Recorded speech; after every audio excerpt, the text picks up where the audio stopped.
যুদ্ধলৈ স্বাগতম জনাইছো মই দীক্ষিত শৰ্মা আজি ডক্টৰ হিমন্ত বিশ্ব শৰ্মা মুখ্যমন্ত্ৰী ডক্টৰ হিমন্ত বিশ্ব শৰ্মা নেতৃত্বাধীন বিজেপি চৰকাৰে বাজেট দাখিল কৰিলে বিত্তমন্ত্ৰী অজন্তা নেওগে আজি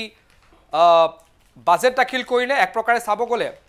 বিজেপি নেতৃত্বাধীন এনডিএ চৰকাৰৰ এয়া 26ৰ পূৰ্বে প্ৰথমখন অন্তিমখন পূৰ্ণাংগ বাজেট এই কাৰণে অন্তিমখন পূৰ্ণাংগ বাজেট যে ইয়াৰ পাছত যদিও বাজেট দিব অহা বছৰ তেওঁলোকে এখন বাজেট দিব লাগিব নিৰ্বাচনৰ আগত হেয়া কিন্তু ভোট অন একাউণ্ট হ'ব অৰ্থাৎ লেখা অনুদান হ'ব ফুল ফ্লেজেড বাজেট নহয় অহা বছৰ নিৰ্বাচনৰ পাছত নতুন চৰকাৰ গঠন কৰাৰ পিছত ফুল ফ্লেজেড বাজেট দিয়া হ'ব কিন্তু পূৰ্ণাংগ বাজেটৰ ক্ষেত্ৰত যদি চোৱা যায় ডক্টৰ হিমন্ত বিশ্ব শৰ্মা নেতৃত্বাধীন বিজেপি চৰকাৰৰ এনডিএ চৰকাৰ এখন অন্তিমখন পূৰ্ণাংগ বাজেট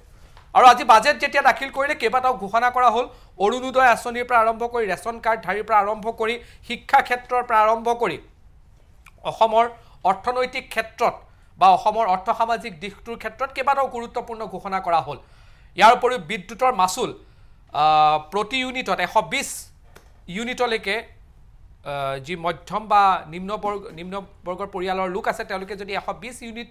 ব্যৱহাৰ কৰে তেওঁলোকক 1 টকাকৈ প্ৰতি ইউনিটত হ্ৰাস কৰা এটা প্ৰস্তাৱ দিয়া হৈছে আৰু যদিহে এপিটিচিএলে এই ব্যৱস্থাটোক ৰেভিনিউ আৰ্নিংটো তেওঁলোকে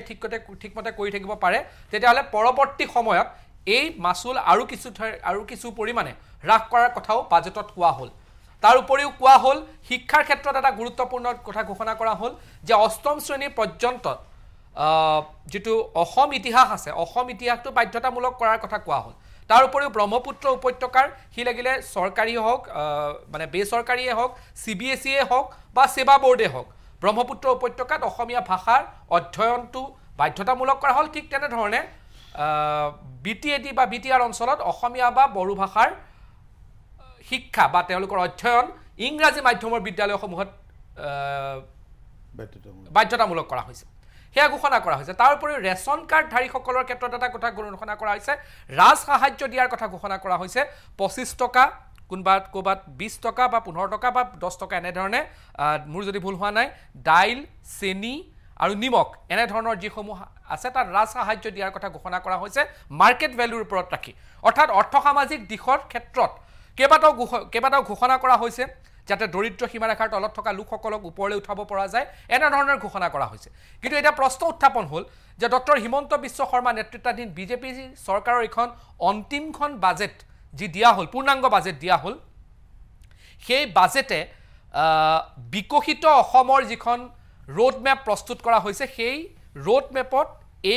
এই বাজেট এটা মাইলৰ ষ্টোন হিচাপে বা মাইলৰ খুঁটা হিচাপে পৰিগণিত হ'ব পাৰিবনে নোৱাৰে বা বিকশিত অসমৰ ক্ষেত্ৰত ই কিমান দূৰ প্ৰভাৱ দিব অৰ্থ সামাজিক দিশক অসমত টনকিয়াল কৰা আজি এই বিষয়ে আমি কথা পাতিম বাজেটত কেইবাটাও গুৰুত্বপূৰ্ণ বিষয়ক লৈ আজি আমি আলোচনা কৰিম এই বাজেটে প্ৰকৃততে অসমক কি দিলে ৰাজ্যবাসীক কি দিলে আৰু অৰ্থনৈতিক সুদৃঢ় কৰিবৰ বাবে এই বাজেট কিমান ৰাজ্যবাসীৰ বাবে লাভদায়ক হ'ব এই বিষয়ে আজি আমি কথা পাতিম মোৰ লগত অতিথি উপস্থিত আছে মোৰ লগত আছে বিজেপিৰ জ্যেষ্ঠ মুখপাত্ৰ ৰূপম গোস্বামী আপোনাক স্বাগতম জনাইছো মোৰ লগত আছে কংগ্ৰেছৰ জ্যেষ্ঠ মুখপাত্ৰ আছে কুশল শৰ্মা আপোনাক স্বাগতম জনাইছো আৰু মোৰ লগত আছে বিশ্লেষক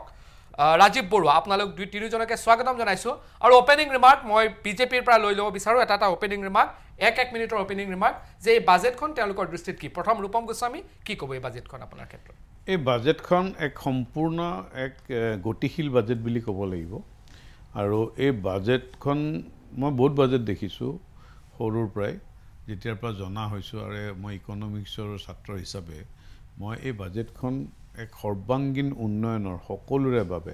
সকলো দিশ সামগ্ৰিক মই আজিলৈকে যিমান বাজেট দেখিছোঁ চবতকৈ এখন উত্তম বাজেট বুলি মই অভিহিত কৰিব বিচাৰোঁ উত্তম বাজেট বুলি আপোনাৰ দৃষ্টিত কুশল শৰ্মা ওপেনিং ৰিমাৰ্ক কি ক'ব এইখন হিমন্ত বিশ্ব শৰ্মা চৰকাৰৰ 2026ৰ আগৰ তেওঁলোকৰ পূৰ্ণাংগ বাজেট গতিকে ইয়াত সকলোখিনি দৃষ্টি ৰখা হৈছে এনেকুৱাকৈ যাতে তেওঁলোকে নিজৰ ভোটাৰসকলক সন্তুষ্ট কৰিব পাৰে এখন হিতাধিকাৰী মানে প্ৰতিশ্ৰুতি সমৃদ্ধ এখন বাজেট আৰু এনেকুৱা ধৰণৰ ঘোষণা ইয়াৰ আগতেও যথেষ্টখিনি কৰিছে তেওঁলোকে বাজেটত নতুন কথা নকয় খালি হিতাধিকাৰীক সন্তুষ্ট কৰি ভোট যুদ্ধৰ জয়েৰে তেওঁলোকে ভাবিছে যে 2026 এইবাৰ তেওঁলোকে জিকিব কিন্তু আমি এই ক্ষেত্ৰত দেখিছোঁ যে তেওঁলোকৰ কথাবিলাক এই যি আগন্তুক দিনত এই প্ৰতিশ্ৰুতিবিলাক যে অসাৰ হৈছে এই কথাবিলাক লাহে লাহে ৰাইজৰ মানে আপুনি ক'ব বিচাৰিছে এখন এখন নিৰ্বাচনমুখী বাজেট তেওঁলোকে বিভিন্ন ধৰণৰ ভোটাৰ ৰাইজক প্ৰলোভিত কৰিব পৰা তেওঁলোকে আঁচনিৰে সমৃদ্ধ কৰি এই ঘোষণাবিলাক আজি আগবঢ়াইছে ঠিক আছে মই ৰাজীৱ বৰুৱা ডাঙৰীয়া আপোনাৰ পৰা অপেনিং ৰিমাৰ্ক এটা লৈ লওঁ বাজেটখনৰ প্ৰথম এটা শব্দ বা দুটা শব্দত আপুনি কি ক'ব এই বাজেটখন one of the best budget ইয়াত বেনিফিচিয়াৰী এণ্ড ডেভেলপমেণ্ট দুইটাৰ ওপৰত সমানে গুৰুত্ব দিয়া হৈছে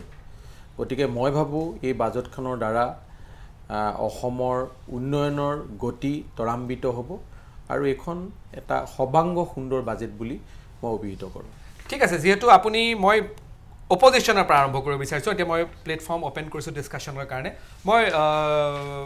কুশল শৰ্মা ডাঙৰীয়া আপোনাৰ পৰা আহিছোঁ আপুনি কৈছে যে এইখন বাজেট কেৱল নিৰ্বাচনমুখী বাজেট ইয়াত কেৱল ঘোষণা কৰা হৈছে ইয়াৰ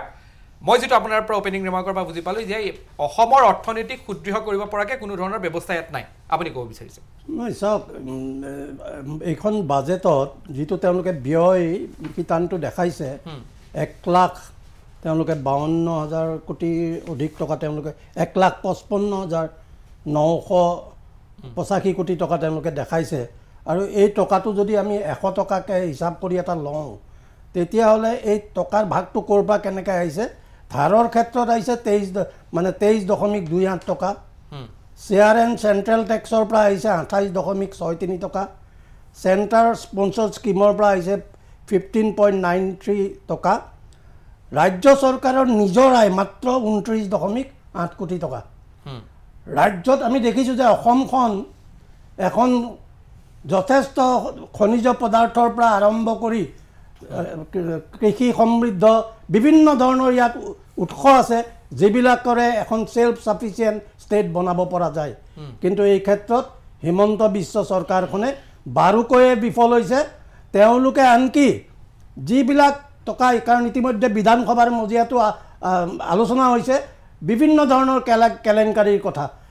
বিধায়কে মুকলিমূৰীয়াকৈ অফিচাৰৰ নাম কওঁ তাত কথা কৈ আছে কিন্তু আমি দেখিছোঁ যে কয়লাৰ পৰা আৰম্ভ কৰি যিবিলাক সিন্ডিকেট ৰাজ হৈছে সেই সিন্ডিকেট ৰাজ খতম কৰি টকাটো ৰাজ্য চৰকাৰৰ ৰাজহলৈ অনাৰ কাৰণে কিন্তু ইয়াত কোনো ধৰণৰ আমি কাম কাজ হোৱা দেখা নাই গতিকে চৰকাৰখনৰ ওপৰত আমাৰ মানে সন্দেহ আছে তেওঁলোকে এতিয়া এনেকুৱা হৈছে স্কিমবিলাক তেওঁলোকে এতিয়া এটা সাধাৰণ আজি এটা কেঞ্চাৰৰ কাৰণে তেওঁলোকে এটা মাইলষ্টোন এটা স্থাপন কৰি তেওঁলোকে এটা আঁচনিৰ কথা ঘোষণা কৰিছে বেলেগ কথা ক'বই নালাগে এইমছখন গুৱাহাটীত আছে এইমছখন কিমান ঢাক ঢোল বজাই উদ্বোধন কৰা হ'ল নগাঁওবাসী ৰাইজৰ লগত তেওঁলোকক বঞ্চিত কৰি ইয়ালৈ অনা হ'ল সেইবিলাক আমি পাহৰিলোঁ কিন্তু এই অনুষ্ঠানটো যি ধৰণে সেলফ সাফিচিয়েন্ট হৈ পৰিব লাগিছিল যি ধৰণে সকলো সুবিধা সা সুবিধা ৰাইজে পাব লাগিছিল আজিও দেখিছোঁ তাত বিল্ডিংবিলাকহে হৈছে তাত ডাক্তৰ নাই তাত ঔষধ নাই তাত আপুনি যদি যায় এটা টেষ্টৰ কাৰণে 3 মাহ 4 মাহ অপেক্ষা কৰিব লগা হয় এনেকুৱা ধৰণৰ অৱস্থা এওঁলোক ঘোষণা কৰাত ভাল এওঁলোকে নিৰ্বাচনী কেন্দ্ৰিক তেওঁলোকে কিছুমান চমক দেখাইছে হিমন্ত বিশ্ব শৰ্মা চমক দেখুৱাত পাকৈত তেওঁ সপোন দেখুৱাত তেওঁ পাকৈত সেয়াৰে পুনৰাবৃত্তি হৈছে গতিকে এইখন বাজেটত আমাৰ যথেষ্ট ক'ব লগা আছে আজি চাহ শ্ৰমিকৰ কথা চাহ শ্ৰমিকক 5,000 টকাৰ টোপ দিয়া হৈছে কিন্তু তেওঁলোকক যিটো তেওঁলোকৰ মজুৰি বৃদ্ধিৰ কথা আছিল সেই কথাবিলাক কিন্তু কোৱা হোৱা নাই গতিকে এইখন বাজেট অসমৰ ৰাইজৰ কাৰণে আৰু ইয়াত দেখিছোঁ যে হিতাধিকাৰীক তেওঁলোকে সন্তুষ্ট কৰিব বিচাৰিছে কিন্তু মধ্যমবৰ্গীয় যি জনতা যি পৰিয়াল সেই পৰিয়ালসমূহক কিন্তু আশ্বস্ত কৰিব পৰাকৈ তেওঁলোকে কোনো ধৰণৰ আঁচনি নাই আজি অসমৰ মিডল ক্লাছ মানুহৰ অৱস্থা দিনক দিনে তেওঁলোকৰ বঞ্চিত হৈছে বেয়া লৈ গৈ আছে তেওঁলোকে নিজৰ জমা পুঁজিৰ পৰা টকা উলিয়াই আনি তেওঁলোকে খৰচ কৰিব লগা হৈছে এই ধৰণৰ এটা অৱস্থাত এছাম মানুহক বিশেষকৈ অতি দুখীয়া মানুহখিনিক আৰু এছাম অতি ধনী পুঁজিপতিক তেওঁলোকে টাৰ্গেট কৰি লৈছে অতি ধনীখিনিক তেওঁলোকে বিভিন্ন ধৰণৰ ৰেহাই দিছে আৰু একেবাৰে তলৰ যিখিনি দুৰ্বল মানুহ সেইখিনিক বিভিন্ন ধৰণৰ ললিপপ দি তেওঁলোকে এই নিৰ্বাচনী বৈতৰণি পাৰ কৰিব খুজিছে ঠিক আছে ৰূপম গোস্বামী ডাঙৰীয়া এই অভিযোগৰ প্ৰত্যুত্তৰ কি দিব যে এইখন বাজেট তেওঁলোকে কৈছে যে এইখন বাজেটটো একো ক'বলগীয়া নাই কেৱল হিতাধিকাৰী আৰু নিৰ্বাচনৰ লক্ষ্য 26ত নিৰ্বাচনত কেনেকৈ জিকিব পাৰি আৰু হিতাধিকাৰী কেনেকৈ সন্তুষ্ট কৰিব পাৰি সেয়াই মূল দুটা উদ্দেশ্য এইটো হ'ল কংগ্ৰেছৰ অভিযোগ এতিয়া চাওক কংগ্ৰেছে লাষ্ট যিখন বাজেট দিছিল তেওঁলোকে 15-16 সেই বাজেটখন আছিল 66,000 আৰু আমাৰ এইবাৰ বাজেটখন হ'ল 1.5 লাখ কোটিতকৈ অধিক ক'ত 66,000 crore ক'ত 1.5 লাখ কোটি টকা তাতে অনিময় হয় যে আমি কিটো পৰ্যায়লৈকে গৈ আছোঁ দ্বিতীয়তে তেওঁলোকৰ আচলতে ক'ব লগা একো নাই এই যিটো স্ক্ৰিপ্ট তেখেতে ক'লে এই স্ক্ৰিপ্টটো দেখিব প্ৰত্যেকবাৰ বাজেটত তেওঁলোকে এটাই স্ক্ৰিপ্ট কয় আৰু এই কথাবিলাক তেওঁলোকে যেতিয়া কয় তেওঁলোকৰ লগত কোনো তথ্য নাথাকে তেওঁলোকৰ লগত কোনো ধৰণৰ যুক্তি নাথাকে আৰু সেইকাৰণে বাৰংবাৰ তেওঁলোকে প্ৰত্যেকটা নিৰ্বাচনতে পৰাজয় বৰণ কৰিব লগা হৈছে আজি আপুনি যদি চাই আমি কেইবছৰ হ'ল আমি শাসন কৰা 9 বছৰ হ'ল এই 9 বছৰত ক'ত 66,000 পৰা আনি পেলাই আমি এতিয়া আহি পালোঁ অলমষ্ট 1.5 লাখ কোটি টকা অকল সেয়ে নহয় মই আপোনাক ক'ম মই তেখেতৰ যেতিয়া হ'ব ক'ব যে কংগ্ৰেছে 55 বছৰ শাসনকালত অসমত কি মাইলষ্টোন তৈয়াৰ কৰিলে সেই কথাটো তেওঁলোকে ৰাইজক কওক আৰু আমি এই 9 বছৰত কি মাইলষ্টোন তৈয়াৰ কৰিলোঁ মই ক'ম পৰৱৰ্তী সময়ত মইতো আহ্বান জনাইছোঁ এতিয়া তেওঁলোকৰ সময়ত শেষত তেওঁলোকে কেপিটেল এক্সপেণ্ডিচাৰ যিটোৰ আধাৰত নেকি এখন ৰাজ্যই কেনেকৈ উন্নয়ন হ'ব সেই কথাটো গম পোৱা যায় তেওঁলোকৰ সময়ত আছিল 2,951 crores আৰু আমাৰ কেপেক্স হ'ল 25,000 crore আপুনি এইটোতে অনুময় হয় এইটোৰ পৰা আপুনি ধৰিব পাৰে কেনেধৰণে উন্নয়নশীলভাৱে এই চৰকাৰখন আগবাঢ়িছে তাৰপিছত তেখেতে এটা তথ্য দিলে তেওঁ টকাটোৰ পৰা ক'ৰ পৰা পইচা আহিব এই কথাটো তেওঁলোকে জানি কৈছে নে অজানিতে কৈছে মই নাজানো তেখেতসকলে কৈছে ৰাজ্য চৰকাৰৰ পৰা যিটো ৰাজহ আহিব 29% আৰু এটা তেওঁ কৈছে ষ্টেট শ্বেয়াৰৰ পৰা প্ৰায় 28% বুলি কৈছে তে what does state share means আগতে AGST আছিলে আৰু এতিয়া হ'ল GST সকলোৱে জানে যেতিয়া GST আপুনি বিল লয় তাত দেখিব CGST এটা আৰু এটা SGST CGST মানে চেণ্ট্ৰেল সেল টেক্স আৰু SGST মানে ষ্টেট GST তো SGST পইচাটো কালেকশ্যন যেতিয়া হয় সিধা সেইটো আমাৰ ষ্টেটৰ শ্বেয়াৰ হয় সেইটো ষ্টেটৰ ৰেভিনিউ হয় এই পইচাটো আকৌ তাৰ পৰা ৰিইম্বাৰ্স কৰে তাৰমানে আপুনি 30 প্ৰায় 60% অন ৰেভিনিউ এক নম্বৰ কথা আৰু দ্বিতীয়তে বাকিখিনি চেণ্ট্ৰেল গভৰ্ণমেণ্টৰ পৰা ফাণ্ডিং হয় এইটো আজিৰ নতুন কথা নহয় এইটো তেওঁলোকৰ দিনত আগতে আচলতে ইমান নহৈছিল সেইকাৰণে তেওঁলোকে এইটো অলপমান আচৰিত পায় তাৰমানে গতিকে আজিৰ তাৰিখত আপুনি যদি উন্নয়নৰ গতিশীল আপুনি এটা সময়ত অসমত আন্দোলন আমি সৰুতে কুশল শৰ্মা আমি একেলগে আমি সৌদ গুৱাহাটী ছাত্ৰ সন্থা কৰিছিলোঁ আৰু সেই সময়ত তেখেতক আমাৰ মনত আছে যে আমি প্ৰায় আন্দোলন কৰিবলৈ যাওঁ কিহৰ কাৰণে যে ৰেলৱে ডাবল ট্ৰেকৰ কাৰণে ইলেক্ট্ৰিফিকেশ্যনৰ ৰেলৱে এইবিলাক আজি হৈ গ'ল কিন্তু আন্দোলন নকৰাকৈ হৈছে ব্ৰহ্মপুত্ৰৰ ওপৰত কিমানখন ব্ৰিজ হ'ল আমি গমেই নাপালোঁ এতিয়া মই এইটো কাউণ্ট কৰি ক'ব নোৱাৰিম কিমানখন ব্ৰিজ হৈছে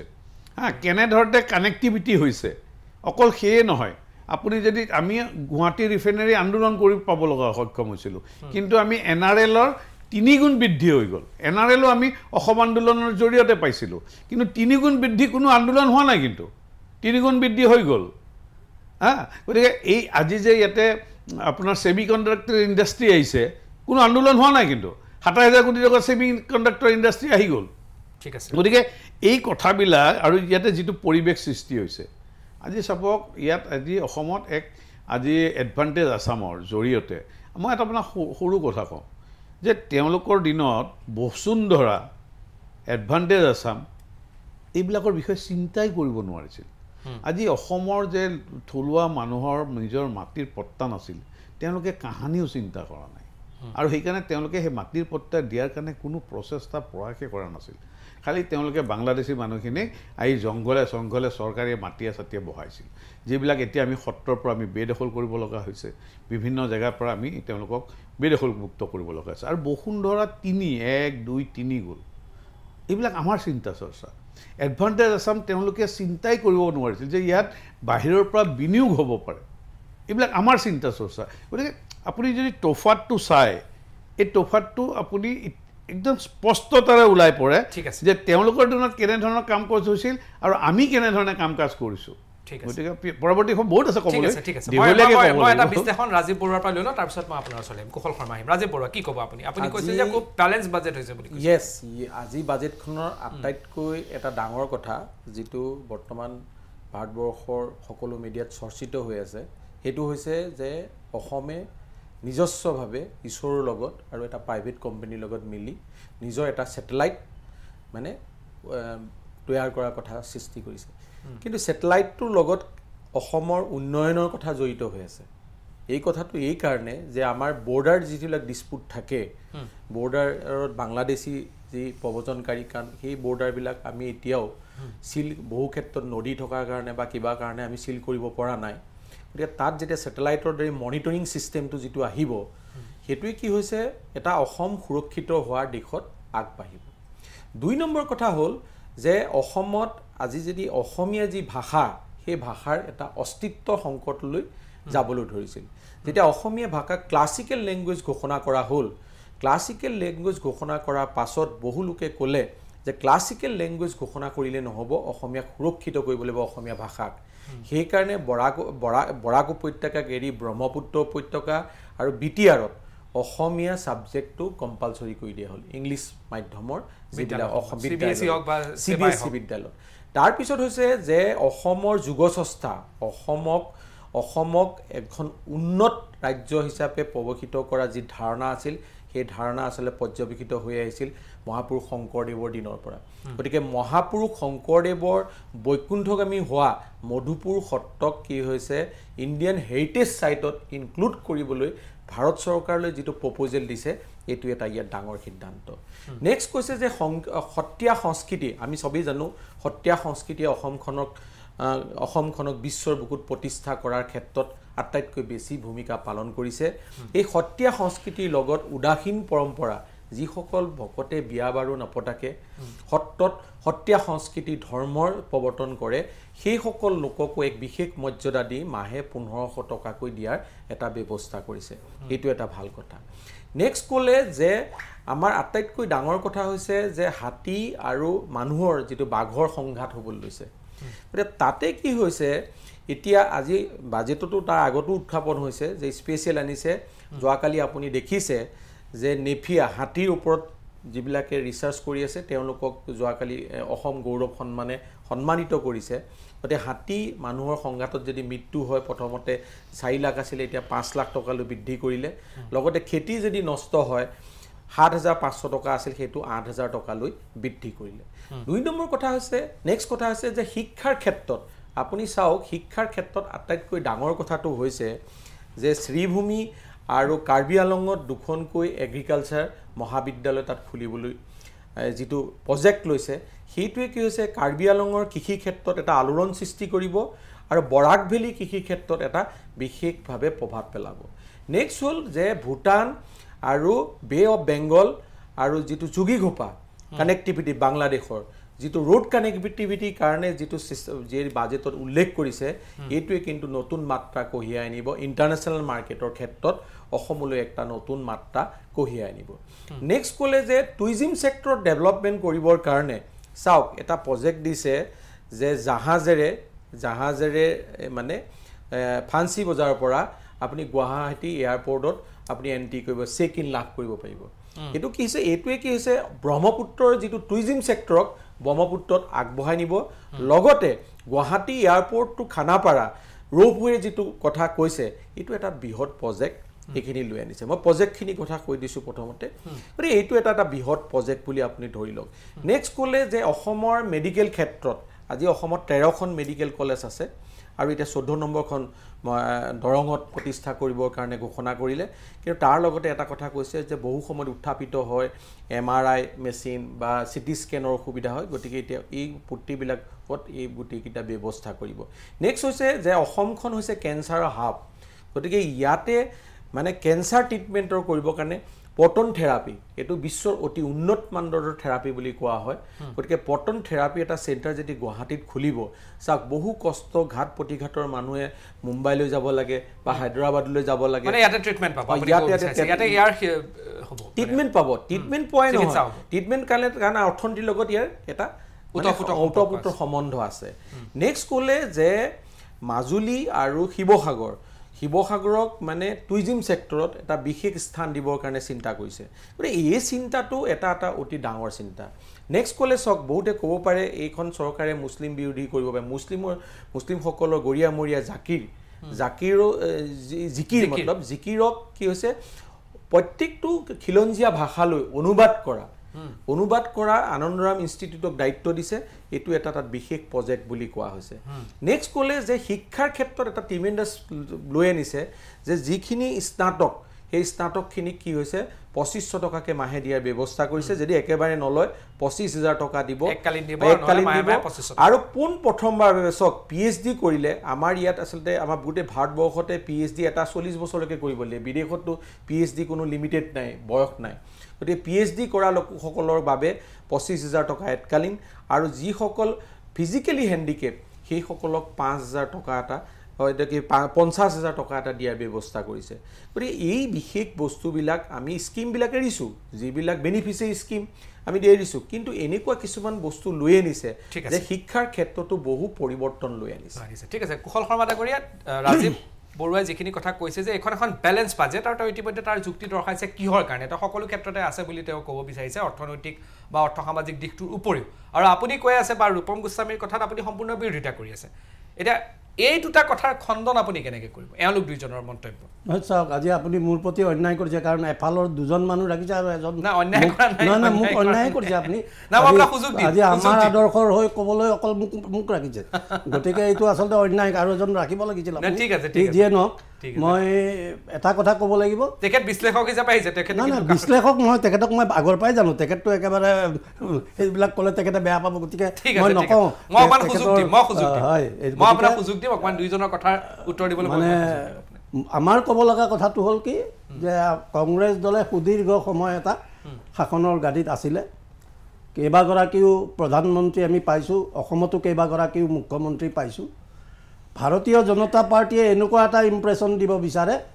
যেন প্ৰধানমন্ত্ৰীসকলে যিবিলাক কাম কৰি গৈছে বা অসমৰ যিবিলাক মুখ্যমন্ত্ৰী আছিল তেখেতসকলে যিবিলাক কাম কৰিছে সকলোবিলাক কাম বেয়া আৰু তেওঁলোকে বৰ্তমান যিবিলাক কাম কৰি আছে বা নৰেন্দ্ৰ মোদী ডাঙৰীয়াই যিবিলাক কাম কৰি আছে সেই সকলোবিলাক কাম ভাল আচলতে কথাটো তেনেকুৱা নহয় তেওঁলোক যিহেতু শাসনত আছে তেওঁলোকে নিজৰ কথাখিনি জহাওক কিন্তু তেওঁলোকে ৰাইজক কথা ক'বলৈ সুযোগ সুবিধা দিব লাগিব তেওঁলোকে কথা শুনিব লাগিব কাৰণ তেওঁলোকৰ ভুল হ'ব পাৰে ক'বাত তেওঁলোকে আজি এটা আঁচনি লৈছে মই আজি এইমছৰ কথাটো কৈছোঁ আপুনি ঘূৰি আহক না এইমছত যথেষ্ট মানুহ যায় অনুষ্ঠানটো ভাল হৈছে কিন্তু তাত সুবিধাখিনি নাই গতিকে আমি যদি সেই কথাটোত ক'লে তেওঁলোকে বেয়া পায় তেতিয়াহ'লে সেইটো উচিত নহয় তাৰ ওপৰত আৰু এটা কথা ক'ব খুজিছোঁ যে কিছুমান কাম কাজৰ ৰিপিটেশ্যন হৈছে মানে কেনেকুৱা এই গুৱাহাটী মই বেলেগৰ কথা নাজানো কাৰণ বাহিৰত ইমান ঘূৰি নুফুৰোঁ গুৱাহাটীতেই দেখোঁ যে যিবিলাক ৰাস্তা ঘাট বনোৱা হৈছে বহুত অদৰকাৰী ৰাস্তা ঘাটো বনোৱা হৈছে ফ্লাইঅভাৰ বিশেষকৈ অপ্ৰয়োজন আজিৰ তাৰিখত এনেকুৱা প্ৰয়োজনীয় ফ্লাইঅভাৰ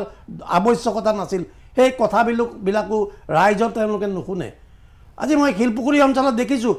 এখন পাৰ্ক অইল ইণ্ডিয়া কোম্পানীয়ে টকা পইচা খৰচ কৰি বনালে আকৌ 1 কোটি টকা খৰচ কৰি আগৰ ভাঙি দিয়া কাম কাজবিলাক ভাঙি দি তেওঁলোকে আকৌ নতুনকৈ কৰা আৰম্ভ কৰিছে গতিকে এই কথাবিলাক তেওঁলোকৰ হাতত পইচা আছে বা তেওঁলোকে নাজানো ক'ত কেনেকুৱা হৈছে তেওঁলোকৰ হাতত কিন্তু দীৰ্ঘ মানে যথেষ্ট তেওঁলোক ঋণগ্ৰস্ত হৈও আছে তেওঁলোক নহয়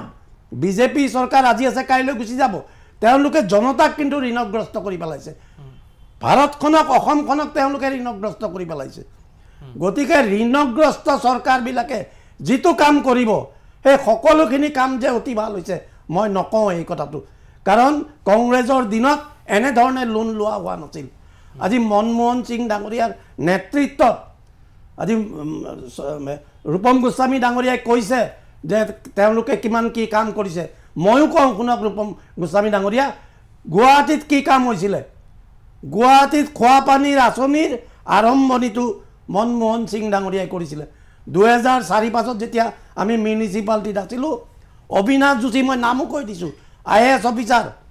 তেওঁ আহি আমাৰ কাউন্সিলৰবিলাকক কৈছিল যে আপোনালোকৰ কাৰণে ভাল খবৰ আছে আপোনালোকে 1 কোটি টকাকৈ নিজৰ সমষ্টি ডেভেলপমেণ্টৰ কাৰণে পইচা পোৱা আৰম্ভ হ'ব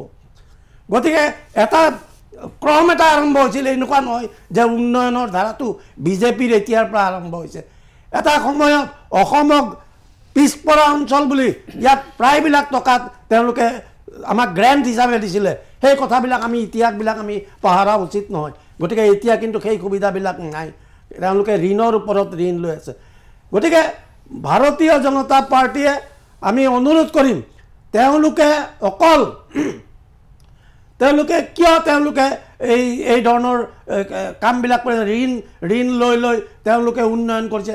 যিবিলাক অপ্ৰয়োজনীয় উন্নয়ন কিয় কৰে তেওঁলোকে আৰু তাত ব্যাপক দুৰ্নীতি হৈছে দুৰ্নীতি ৰোধ কৰিবৰ কাৰণে কোনো ধৰণৰ ব্যৱস্থা নাই এতিয়া যোৱাকালি পৰহি দেখিছোঁ 47 লাখ টকাকে তেওঁলোকে 1,28,00,000 টকাৰ তেওঁলোকে যি ছুপাৰ চাকাৰ এই ছুপাৰ চাকাৰ ক্ৰয় হৈছে RTI মাৰি এজনে কৈ আছে যে ইয়াৰ অৰিজিনেল দাম 47 লাখ টকা তেওঁ আনকি একে গাড়ীৰ একে তেওঁ কোটেশ্যন উলিয়াই আছে গতিকে এইবিলাক কথা কিয় এনকুৱাৰী নহয় যদি টকাটো সঁচাই মিছ ইউজ কৰি আছে অকল নিজৰ প্ৰচাৰ কৰিলে নহ'ব সেইবিলাকতো সাহস দেখাব লাগিব চৰকাৰখনৰ যদি দুৰ্নীতিৰ লগত তেওঁলোকে যুঁজ কৰিছে আজি মানুহে কয় যে দুৰ্নীতি তেওঁলোকৰ মূৰৰ পৰা আৰম্ভ হৈছে তেওঁলোকৰ উদ্ধ নেতাৰ পৰা আৰম্ভ হৈছে সেইকাৰণে তেওঁলোকে এইবিলাকত প্ৰশ্ৰয় দি থাকে যদি এই কথাবিলাক তেওঁলোকে কৰি আছে তেতিয়াহ'লে তেওঁলোকে যিমানেই ভাল কাম নকৰক ৰাইজৰ চকুত কিন্তু এইবিলাকে কোনো ধৰণৰ তেওঁলোকে নিস্তাৰ নাপাব এইবিলাক লৈ 2026ত বিৰোধী দলে ৰাইজৰ মাজলৈ যাব জনতায়ো তেওঁলোকক প্ৰশ্ন কৰিব তেতিয়া তেওঁলোকে 500 কোটি টকীয়া তেওঁলোকে উপগ্ৰহ উৰুৱাই নে কি কৰে এই কথাবিলাক কিন্তু ৰাইজে মনত নাৰাখিব কাৰণ সপোন যথেষ্ট দেখুৱাই সপোন দেখুৱাত ভাৰতীয় জনতা পাৰ্টি যথেষ্ট পাকৈত লগতে বাংলাদেশীৰ কথা কৈছোঁ বাংলাদেশীৰ ভোট তেওঁলোকক নালাগে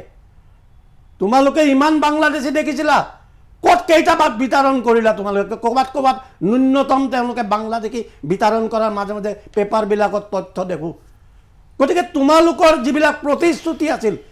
যিবিলাক তোমালোকে আজি কংগ্ৰেছক তোমালোকে কুৱেশ্যন কৰিব নালাগে কংগ্ৰেছক কুৱেশ্যন কৰাৰ কাৰণে জনতা আছে যেতিয়া আমি বেয়া কাম কৰিছোঁ বুলি ৰাইজে যদি ভাবিছে সেইকাৰণে হয়তো আমাক আঁতৰাই দিছে আজি তোমালোকে কি কৰিছা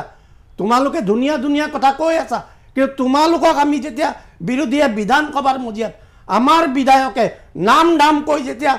এই কথাবিলাকত প্ৰশ্ন কৰে তেতিয়াহ'লে তোমালোকে কিন্তু কোনো ধৰণৰ কমিটি তোমালোকে কনষ্টিটিউট নকৰা গতিকে এইবিলাক কথা লৈ আমি ভাবোঁ যে ভাৰতীয় জনতা পাৰ্টিৰ চৰকাৰখনে যথেষ্ট তেওঁলোকে আগন্তুক দিনত তেওঁলোকে ৰাইজৰ মুখামুখি হ'ব লাগিব এইখিনিয়ে মোৰ ক'বলৈ ঠিক আছে ৰূপম গোস্বামী কি দিব যে আপোনালোকৰ ঘোষণা হৈ আছে কংগ্ৰেছক প্ৰশ্ন কৰিছে যে কংগ্ৰেছে কি কৰিলে তেওঁ কৈছে যে কংগ্ৰেছে কি কৰিছে নাই কৰা অসমৰ জনতাই জানে অসমৰ জনতাই দেখিছে আপোনালোকে কি ক'ব এই বাজেটখনক তেখেতে নিজৰ কথাই সেলফ কন্ট্ৰাডিক্টৰি কৰি আছে তেখেতে এবাৰ ক'লে যে টকাটোৰ 30% চেণ্ট্ৰেল গভৰ্ণমেণ্টৰ পৰা আহে আকৌ ক'লে এতিয়া ক'লে যে তেওঁ যে চেণ্ট্ৰেল গভৰ্ণমেণ্টত তেওঁলোকৰ সময়ত ছাবচিডি আছিলে চেণ্টাৰে গ্ৰেণ্ট আছিলে এতিয়া গ্ৰেণ্ট নাইকিয়া হৈ গ'ল কিন্তু আপোনালোকে এতিয়া কিন্তু আপুনি টকাটোত কি ক'লে যে চেণ্ট্ৰেল গভৰ্ণমেণ্টৰ ইমান টকা চেণ্ট্ৰেল গভৰ্ণমেণ্টৰ গ্ৰেণ্টৰ পৰা আহিব বুলি ক'লে কিন্তু আপোনালোকৰ লোনটো বাঢ়ি আছে আমাৰ দিনত 10,000 কোটি টকা থাকোঁতে আপোনালোকে যথেষ্ট চিঞৰ বাখৰ কৰিছিলে কুশল শৰ্মা ডাঙৰীয়া আপুনি কওঁতে মই মনে মনে শুনি আছিলোঁ আপুনি মোৰ যুক্তিখিনি শুনক আৰু যুক্তিভাৱে কাটক আপুনি ক'লে টকাটোৰ ক্ষেত্ৰত যেতিয়া আপুনি ক'লে তাতে চেণ্ট্ৰেল গ্ৰাণ্টৰ কথা ক'লে 30% আৰু এতিয়া ক'লে যে গ্ৰাণ্ট আমি বন্ধ কৰি দিলোঁ কণ্ট্ৰাডিক্টৰি কৰিলে এক নম্বৰ কথা দ্বিতীয়তে আপুনি ক'লে যে 2004 চনত পানীৰ ব্যৱস্থা কৰিছিল আপোনালোকে শাসন কিমান বছৰৰ পৰা আছিল আৰু মই আপুনি শুনি ভাল পাব আপোনালোকৰ আপুনি প্লিজ মই আপুনি কওঁতে এটা শব্দ কোৱা নাই আৰু মই আপুনি সন্মান কৰোঁ মোতকৈ আপুনি জ্যেষ্ঠ আৰু মই ভাবোঁ আপুনি মোক ডিষ্টাৰ্ব নকৰিব যুক্তি ক'ব আপোনাক সময় দিব তাৰপিছত আপুনি ক'ব লিখি ৰাখক এতিয়া শুনি ভাল পাব যে আপোনালোকৰ সময়ত পানী 10% মানুহে পাইছিলে এতিয়া 81% মই আপোনাক আকৌ কৈছোঁ আৰু আপুনি এতিয়া কৈলে এইবোৰ দুখ লাগিলে যে কিছুমান অলাগতিয়াল ৰাস্তা বনাইছে কোনটো ৰাস্তা অলাগতিয়াল কোনটো ৰাস্তা লাগতিয়াল এই কথাটো কেনেকৈ থিৰাং হ'ব আজি আপুনি কৈছে ফ্লাইঅভাৰবিলাকৰ কোনো কাম নাই কিন্তু আপুনি চাব ছুপাৰ মাৰ্কেটৰ ফ্লাইঅভাৰে হওক জু ৰোডৰ ফ্লাইঅভাৰে হওক কিমান ট্ৰেফিক কমাইছে কাৰণ আপোনালোকৰ দিনত এই কামবিলাক আপোনালোকে হাতত লোৱাই নাছিলে মই আপোনাক এটা প্ৰশ্ন কৰিছিলোঁ যে 10টা মাইলষ্টোন কওক আপুনি ক'ব নোৱাৰিলে মই কৈ আছোঁ শুনক আমি মাত্ৰ 9 বছৰ শাসন কৰিছোঁ এই 9 বছৰৰ শাসনকালত অৰুণোদয় দ্বাৰাই বহু মহিলাক BPLৰ পৰা APLলৈ আনিলে দ্বিতীয়তে মই কৈ আছোঁ ব্ৰহ্মপুত্ৰৰ ওপৰত কিমান কিখন ব্ৰিজ বনাই যিটো অসমৰ কানেক্টিভিটি আজি আপুনি চাব ডিব্ৰুগড়ৰ যিটো কানেক্টিভিটি লখিমপুৰৰ লগত অৰুণাচলৰ লগত আপুনি তৃতীয়তে মই আপোনাক ক'লোঁ ইলেক্ট্ৰিক ট্ৰেইনৰ কথা electrification of train line double track of the railway line নিযুত মইনা আঁচনি এনেধৰণে প্ৰত্যেকটা ক্ষেত্ৰত কি শিক্ষকসকলক কেনেধৰণে সেই কথাটো ইতিমধ্যে আমাৰ বিশ্লেষকে কৈ গৈছে মই সেইখিনি দোহাৰিব নাযাওঁ আৰু আপোনালোকে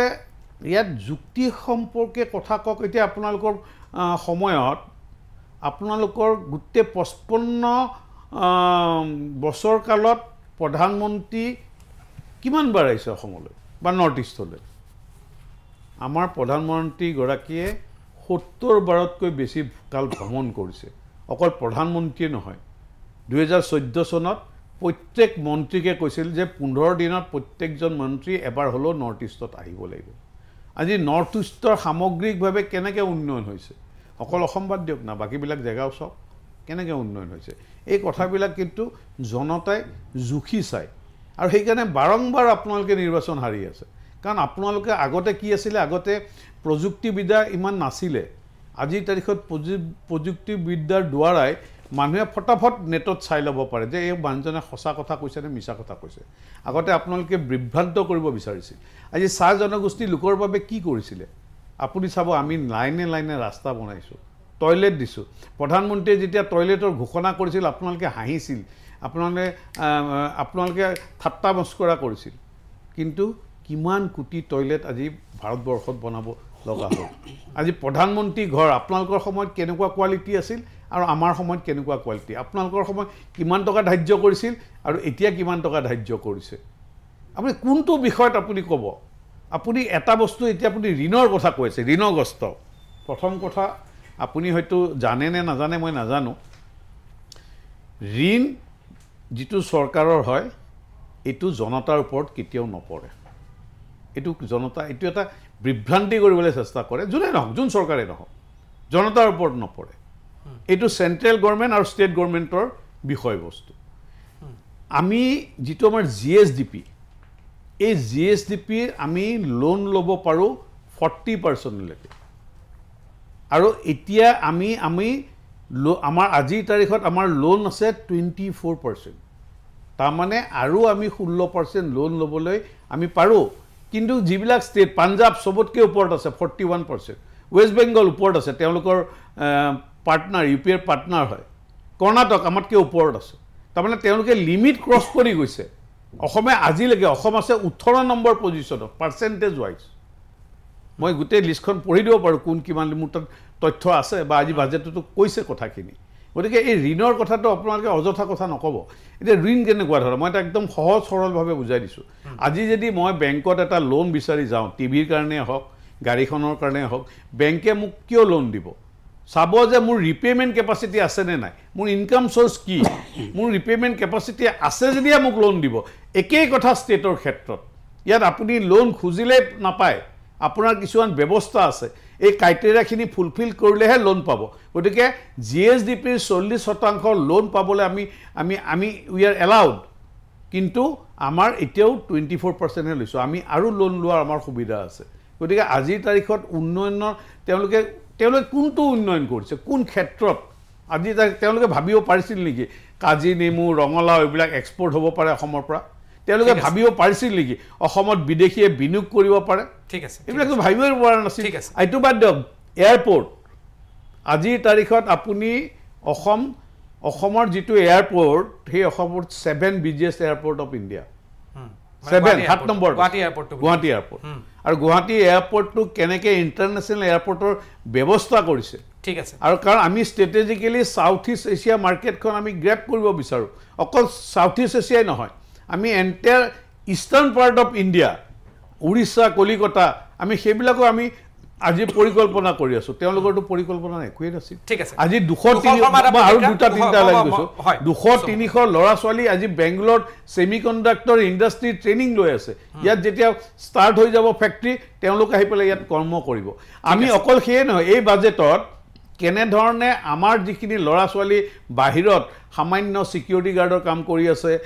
অকমান দৰমহা পায় তেওঁলোকক আমি কেনেকৈ ঘূৰাই অসমত আকৌ সংস্থাপন কৰাৰ পৰা তাৰ ব্যৱস্থা চিন্তা চৰ্চা কৰিছিল তেওঁলোকে কৰিছিল নেকি এই যে তেওঁলোক বাহিৰলৈ যাব লগা হ'ল কাৰ কাৰণে যাবলৈ হ'ল তেওঁলোকৰ ভুল পৰিকল্পনা কোনো পৰিকল্পনা নথকাৰ বাবে সেই সকল বাহিৰলৈ যাব লগা ঠিক আছে কুশল শৰ্মা প্ৰতিক্ৰিয়া দিয়ক তাৰপিছত মই ৰাজীৱ বৰুৱা ওচৰলৈ আহিম কুশল শৰ্মা প্ৰতিক্ৰিয়া নাই ৰূপম গোস্বামী ডাঙৰীয়া যিবিলাক কথা কৈ আছে তাৰ মানে তেখেতে এটা এনেকুৱা এটা ইম্প্ৰেশ্যন দিব বিচাৰিছে কংগ্ৰেছে সুদীৰ্ঘকালত একোৱেই কৰা নাছিল যেতিয়া বেজী সূতা মানে বেজী হেৰি কৰাৰ উপায় নাছিল ইয়াতে সেই দিনৰ পৰা কংগ্ৰেছে স্বাধীনতাৰ পিছৰ পৰা যেতিয়া আৰম্ভ কৰিলে বিভিন্ন ধৰণৰ অনুষ্ঠান প্ৰতিষ্ঠান শিক্ষা প্ৰতিষ্ঠানৰ পৰা আৰম্ভ কৰি এইবিলাক আজিকালি সকলোতে ভাইৰেল হৈ আছে কংগ্ৰেছে কিমান কি ভাকৰা নাঙলৰ পৰা আৰম্ভ কৰি দেশত কিমান কি কাম কৰিছে তাৰ লেখ জোখ নাই MBA অনুষ্ঠান IITৰ পৰা আৰম্ভ কৰি তেখেতসকলে এনেকুৱা এটা ইম্প্ৰেশ্যন দিব বিচাৰে যেন কংগ্ৰেছে একোই কৰা নাই আজি প্ৰযুক্তিৰ দুৱাৰ তেওঁলোকে যি প্ৰযুক্তি ব্যৱহাৰ কৰি আছে ভাৰতত তাৰ দুৱাৰ কিন্তু কংগ্ৰেছেই খুলি দিছে আজি যে অনলাইন পেমেণ্ট হয় তাৰ দুৱাৰ মনমোহন সিং ডাঙৰীয়াৰ নেতৃত্বত চৰকাৰ যি চৰকাৰ চলিছিল সেই দিনতে সেই কাম কাজবিলাক হৈছিল গতিকে তেওঁলোকে আমি এৰি যোৱা কামবিলাক তেওঁলোকে এতিয়া পূৰ্ণ কৰিবলৈ লাগিছে কিন্তু এনেকুৱা এটা ইম্প্ৰেশ্যন তেওঁলোকে দিয়ে যেন আমি একোই কৰা নাই আজি ৰূপম গোস্বামী ডাঙৰীয়া আৰু এটা কথা কৈছে যে গুৱাহাটীত আগতে 10% মানুহে পানী পাইছিলে গুৱাহাটী কোৱা নাই মই গোটেই অসমৰ কথা মই কৈছো when I speak about Assam not only Guwahati আজি বাজেটখন গুৱাহাটী লিমিটেড নহয় আজি মানুহে কি কৈ আছে নলী আছে পানী নাই যিটো জল জীৱন মিছন আঁচনি এইটো যে ফ্লপ হৈছে এইটো কথাটো সবাই কৈ আছে এইটো আমি কৈ আছো নেকি বাতৰি বিভিন্ন বাতৰি ওলাই আছে গাঁওবিলাকত নলটো দেখাইছে পানী নোলাই গতিকে এই কথাবিলাক আজি 70বাৰ প্ৰধানমন্ত্ৰী আহিছে ভাল কথা অসমলৈ আহিছে আমি ওয়েলকাম কৰিছোঁ কিন্তু কাষলৈ নোযোৱা মণিপুৰলৈ নোযোৱাৰ বেদনাটো আমাৰ আছে নহয় তেওঁ কিয় যোৱা নাই তাৰ মানুহখিনিক তেওঁ ৰিলিফ দিবৰ কাৰণে হেৰি কৰিবৰ কাৰণে আজি তেওঁলোকে বহনক্ষম যি উন্নয়নৰ কথা কয় তাৰ যিবিলাক ইনগ্ৰেডিয়েণ্ট আছে যাৰ ওপৰত বেছ কৰি বহনক্ষম উন্নয়নত কোন ৰাজ্যই কিমান স্থান পাইছে এই কথাবিলাক কোৱা হয় আজি সেইবিলাক যদি আপুনি পৰীক্ষা কৰি চাই দেখিব অসম শেষৰ ফালৰ পৰা 5 নম্বৰ মান স্থানত আছে আজি অসমৰ ভাৰতৰ 36খন ৰাজ্যৰ ভিতৰত বহুতা মানে এটাকে যদি আপুনি চাই বহুতা ক্ষেত্ৰত অসম সকলোতকৈ পিছ পৰি থকা ধৰণৰ বা ক'বাত 31 ক'বাত কোনটো আছে বহনক্ষম যিবিলাক হেৰি আছে আপুনি যেনেকৈ কৈছে এটাত আপুনি উত্তৰ দিম নহয় মোৰ মুখত আছে কোনটোত কিমান পজিশ্যনত অসম আছে আমি চাইছো আমি স্বাস্থ্যৰ পৰা আৰম্ভ কৰি শিক্ষাৰ পৰা আৰম্ভ কৰি সকলো ক্ষেত্ৰতে আজি অসমে দেশৰ সৰ্বশ্ৰেষ্ঠ হস্পিটেল আছিল গুৱাহাটী শিলচৰ ডিব্ৰুগড় হস্পিটেল আমি 14খন বনালো 14খন আপোনালোকে বিল্ডিং বনাইছে হস্পিটেল বনোৱা নাই আপোনালোকে ডক্টৰ বনাইছিল নেকি আপোনালোকে ডক্টৰ বনাইছিল নেকি ডক্টৰ বনোৱা নাছিল সেইকাৰণে অযথা অট্টালিকা বনোৱা হোৱা নাছিল এইবিলাক কিছুমান বনালেহে হ'ব আপোনালোকে ডক্টৰখিনি আপোনালোকে কৈ আছে 2030 চনৰ আগত নাই তে ইমান যদি ডক্টৰেই সৃষ্টি কৰিব নোৱাৰে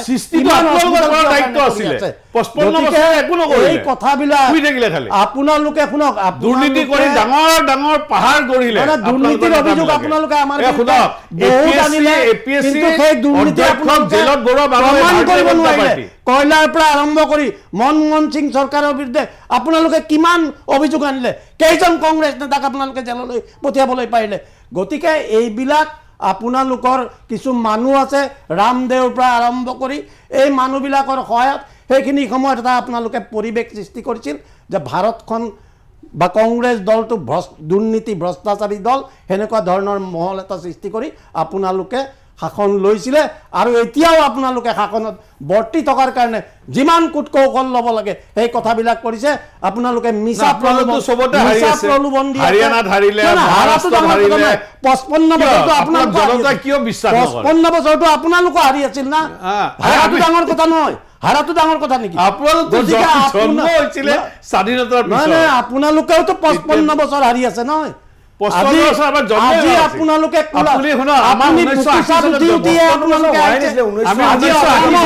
আজি অসমত অগপৰ গতিকে জনসংঘৰ যুগৰ পৰা মই জনসংঘৰ যুগৰ পৰা আপুনি ৰাজনৈতিক ধাৰাত আছে নহয় আপোনালোক গতিকে কথাবিলাক ক'বলৈ ভাল চাব গ'লে একেটাইতো ধৰিব কংগ্ৰেছ আই হৈছিল মাজত সেইটো বেলেগ সেনেকে আমাৰো একেটাই ধৰা হ'ব একেটাই আমি সেই দৃষ্টিৰে কৈছো গতিকে এই কথাবিলাক মই ভাবো যে শাসক দলে বিৰোধী দলৰ ওপৰত বেছিকৈ বোকা ছটিওৱাতকৈ তেওঁলোকৰ ভাল কথাবিলাক প্ৰচাৰ কৰক জনসাধাৰণক তেওঁলোকে সঁচা কথাবিলাক কওক জনসাধাৰণৰ পৰা সমৰ্থন লাভ কৰক তেওঁলোকে নিৰ্বাচনত জয় কৰি থাকক আৰু 50 বছৰ জিকক আমাৰ ক'ব লগা নাই আমি শক্তিশালী বিৰোধী হিচাপে আমি কাম কৰি যাবলৈ প্ৰস্তুত আছোঁ কিন্তু তেওঁলোকে যি ধৰণে তেওঁলোকে কাম কাজ কৰি আছে তেওঁলোকে কথাই নুশুনে তেওঁলোকে সংসদত কথা শুনিব নোখোজে তেওঁলোকে এছেম্বলিত কথা শুনিব নোখোজে তেওঁলোকে অধিৱেশনবিলাকৰ দিন চমু কৰি পেলাইছে গতিকে যাতে সুস্থ কোনো ধৰণৰ আলাপ আলোচনা নহয় গতিকে এই কথাবিলাকে এটা বুজাইছে যে অসমত হওক ভাৰতত হওক গণতন্ত্ৰ সুৰক্ষিত খালি মই এটা ধন্যবাদ দিব বিচাৰিছোঁ তেওঁলোক যে সদায় বিৰোধীত থাকিম বুলি কৈছে তাৰ কাৰণে মই ধন্যবাদ জনাইছোঁ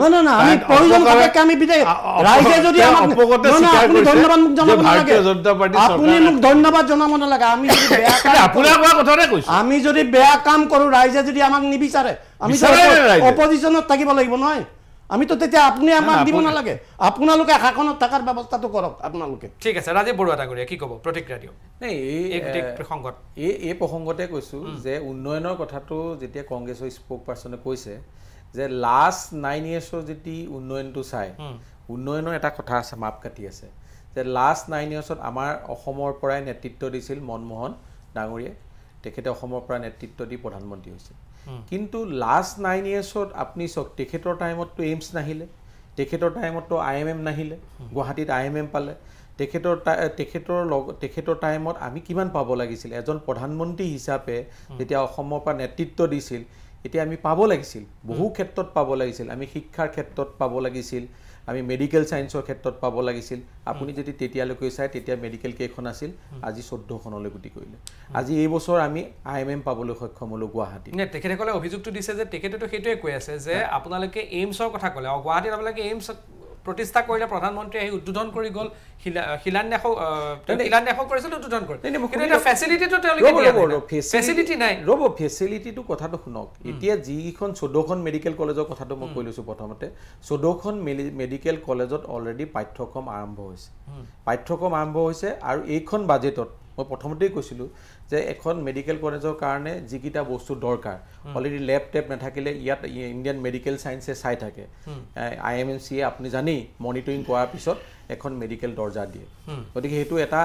মানে এটা বিশেষ সংস্থা যোন কোনো ইনফ্লুয়েন্সত নাহে যদি এখন মেডিকেল বনাবলৈ দিয়ে 2 নম্বৰ কথা হৈছে সেই গোটেইখিনি বস্তু থকাৰ পিছত মেডিকেল পাইছে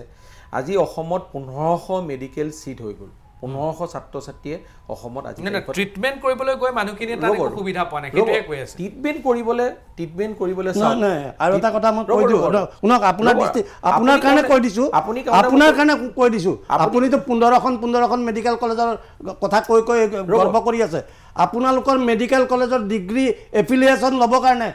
বেলেগ কলেজৰ পৰা ডাক্তৰ নি তাতে দেখাব লগা হয় নাই এইবিলাক জুৱা চুৰি কৰি ৰাইজে জানে আপুনি কংগ্ৰেছৰ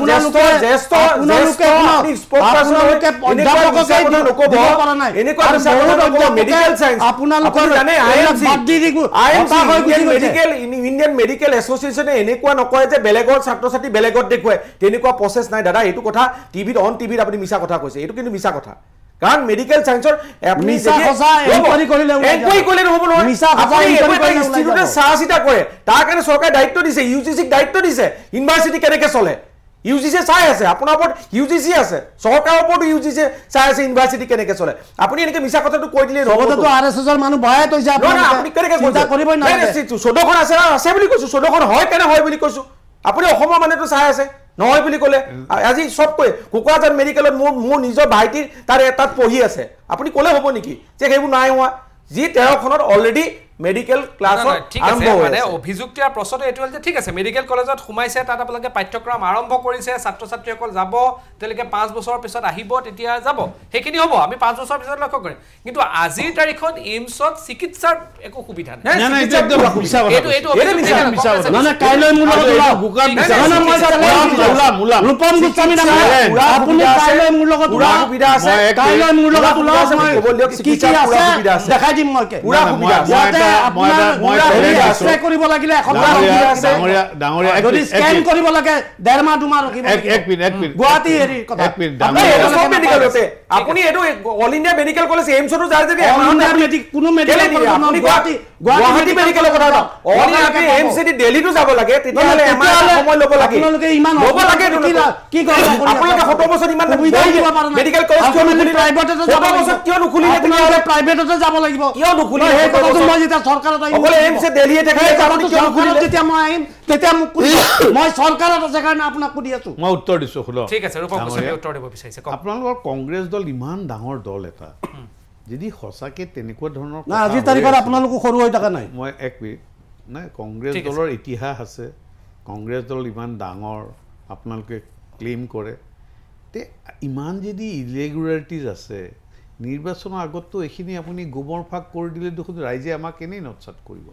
কাৰণ আপুনি মিছাৰ ওপৰত গোটেই কথাখিনি ৰাখিছে মই আপোনাক চ্যালেঞ্জ দিছো যদি আছে আপুনি পিআইলো কৰিব পাৰে এনেকুৱা ক্ষেত্ৰত শুনক ডাঙৰীয়া শুনি লওক শুনাৰ ধৈৰ্য ৰাখক মানুহে এটা কথা স্পষ্টতাৰে গম পাই গৈছে যে উন্নয়নৰ আন এটা নাম হ'ল বিজেপি এই কথাটোত আৰু দুনাই মানে মানুহক বুজাব ভাৰতবৰ্ষ মই অকল অসম কোৱা নাই সেইকাৰণে আপোনালোকে এখনৰ পিছত এখন ষ্টেট আপোনালোকে মুখ ঠেকেচা খাই আহিছে আজি তাৰিখত কিখন ষ্টেটত আপোনালোকৰ চৰকাৰ আছে মুখ ঠেকেচা কেনেকৈ খাইছো আজি মহাৰাষ্ট্ৰত কেনেকুৱা অৱস্থা হাৰিয়ানাত কেনেকুৱা অৱস্থা আপোনালোকে জিকিলে ক'ব ইভিএমত দুখ দিব আৰু আপোনালোক জিকিলে ভাল হা গতিকে এই ধৰণৰ চিন্তা চৰ্চাৰ পৰা আঁতৰি আহক জনসাধাৰণৰ লগত যোগাযোগ কৰক জনসাধাৰণৰ সুখে দুখে শুনক মই বিজেপিৰ আইডিঅলজিটো মই আপোনাক কৈ দিছোঁ আমি চৰকাৰত থাকোঁ নাথাকোঁ ডাঙৰ কথা নহয়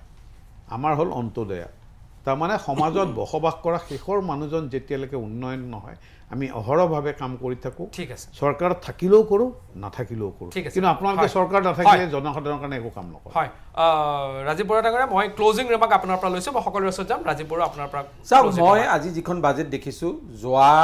যদি 20 বছৰৰ কথা কৈছোঁ 20 বছৰ মই বাজেট চাই আহিছোঁ এখন যোৱা 20 বছৰৰ ভিতৰত মানে ইয়াত আপুনি বিকশিত অসমৰ ৰূপৰেখা দেখা পাইছে দেখি এখন শ্ৰেষ্ঠ বাজেট এখন ভাল বাজেট উত্তম বাজেট আৰু এইখনত কি হৈছে বেনিফিচিয়াৰী আৰু ডেভেলপমেণ্ট দুইটাকে একেলগে লৈ গৈছে মই চৰকাৰলৈ এটাই অনুৰোধ বাজেটত যিখিনি ডেভেলপমেণ্টৰ কথা কৈছে সেইখিনি যাতে যদি ইমপ্লিমেণ্ট কৰি দিয়ে তেতিয়াহ'লে মই ভাবোঁ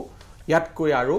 ভাল কাম একো হ'ব নোৱাৰে ঠিক আছে কুশল শৰ্মা ডাঙৰীয়া মই ক্লোজিং ৰিমাৰ্ক আপোনাৰ পৰা মই ইতিমধ্যে কৈছোঁ এখন নিৰ্বাচনী চমক দিয়া বাজেট